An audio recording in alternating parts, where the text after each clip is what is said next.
Ha, I see your mother's, brother's, daughter's cousin sister just sent you a WhatsApp forward. Shah Rukh Khan is secretly Amir Khan's half-brother.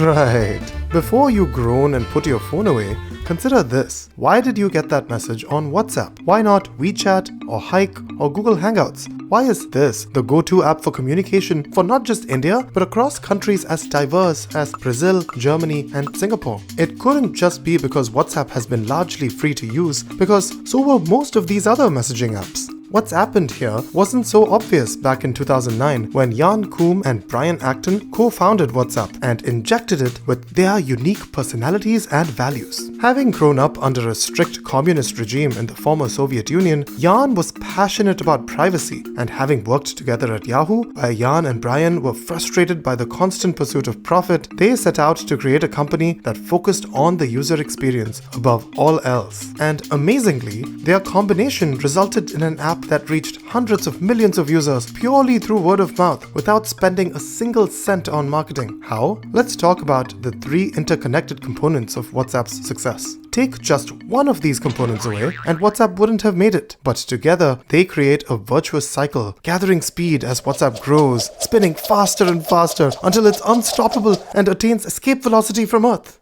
Oh wait, what were we talking about again? Component 1. Simplicity, simplicity, simplicity. Let's try that again. 1. Simplicity.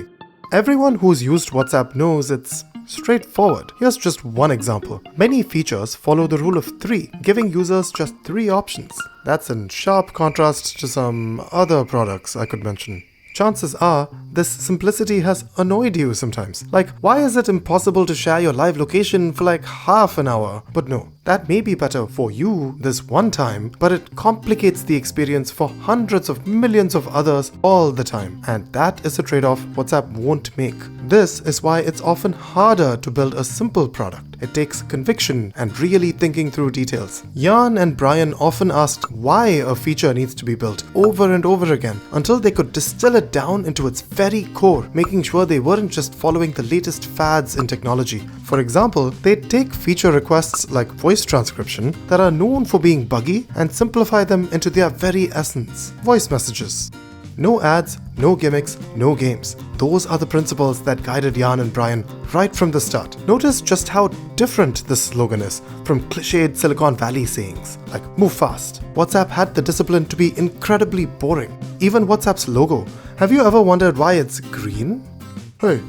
Simplicity ultimately mattered because in emerging markets like India and Brazil, a smartphone was many people's first ever computing device. Not this. Simplicity made WhatsApp ridiculously easy to learn. Simplicity stopped users from making mistakes and feeling dumb. Simplicity got people to use WhatsApp to chat with everyone they knew.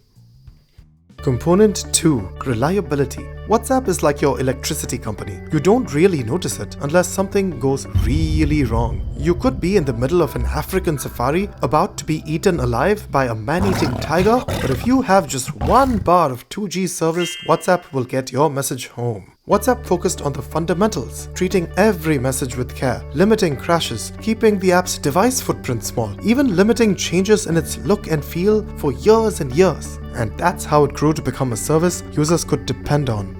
Component 3. Network effects. The best messaging app in the world is pretty worthless if the people you really need to talk to don't use it. Right from its earliest days, WhatsApp went to incredible pains so everyone could use it, even building a version that worked on so-called dumb phones. Crucially, WhatsApp doesn't make users sign up with a username and password. All they need is a phone number, a familiar piece of technology that's been around since 1879, before the invention of the light bulb. This was a key innovation because once they're in, users can chat with everyone already saved as a contact. In India, like in some other parts of the world, over 90% of people online use WhatsApp. It's hard for any other app to come anywhere close to having a network that's as big. And this strength is why it's hard to unseat WhatsApp even when it makes mistakes, like the infamous privacy policy update in 2021, which had users revolting and moving on to other platforms. But of course, they all ended up coming right back. So that's how WhatsApp did it. A focus on simplicity and reliability led to more and more users, and more users resulted in a moat that other messaging apps simply couldn't cross. WhatsApp grew so quickly that Facebook, alias Meta, bought them out in 2014 when the company employed just 32 engineers for $19 billion.